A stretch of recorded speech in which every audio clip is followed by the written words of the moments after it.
छत्रपती संभाजीनगरच्या सिल्लोडमध्ये हिंदुत्ववादी संघटनांनी मोर्चा काढला। मंत्री अब्दुल सत्तारांच्या मनमानीच्या विरोधात हा मोर्चा काढण्यात आला। आंदोलकांच्या वतीने अब्दुल सत्तारांच्या विरोधात जोरदार घोषणाबाजी करण्यात आली। डॉक्टर बाबासाहेब आंबेडकरांचा पुतळा ते तहसील कार्यालयापर्यंत या मोर्चाचं आयोजन करण्यात आलं होतं। हिंदुत्ववादी संघटनांच्या वतीने मोर्चा काढत मंत्री अब्दुल सत्तारांच्या निषेधार्थ घोषणाबाजी करण्यात आली। त्यांच्या विरोधात जोरदार घोषणाबाजी करण्यात आलेली।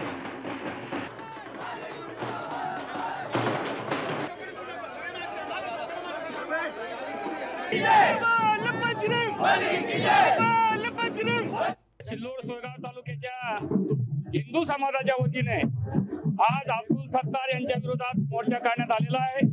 गेल्या 15 वर्षापासून अब्दुल सत्तार या तालुक्याचे मतदारसंघाचे आमदार आहे, परंतु त्यांनी हिंदू समाजावर अन्याय केला। हिंदू समाजाचे जमीन लुटले, प्लॉट लुटले। हिंदू समाजाच्या मुलांवर खोटे केसेस दाखल करून हे करण्याचं काम अब्दुल सत्तारनं केलेलं आहे। त्याच्या विरोधात आज मोर्चा आहे।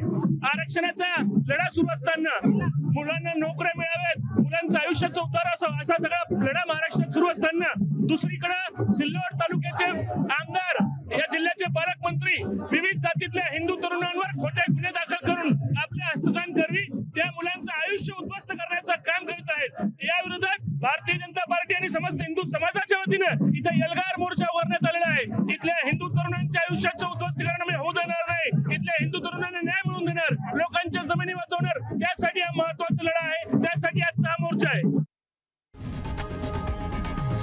लोकशाही मराठी ऐका, पहा, जागरूक रहा।